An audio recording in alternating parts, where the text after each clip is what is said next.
basically, if you've got a closed fist, it means you can't do anything. And then you just open up your pinky's words. Two fingers means you can do phrases. Three are sentences. Five are paragraphs. Open hand for extended speech that you can do these things.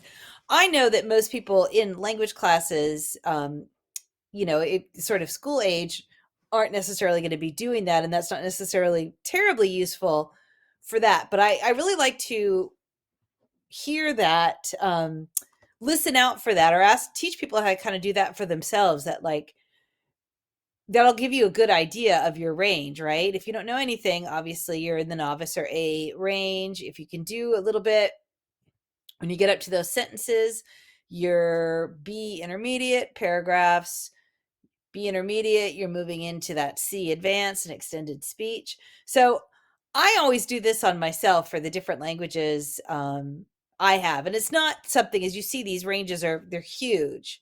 And it's not formal, but it's a good check-in. And I think it's a good check-in for learners too. If you teach languages, it gives you an idea of where they are. So if they're into the sentences and they're getting into paragraphs, that means, you know, that's going to be a very different type of lesson that you're going to give than to somebody who's down at words or somebody who's in extended speech. This is probably more useful for independent language teachers than for academic school language teachers, because sometimes they have tests that place them in certain places.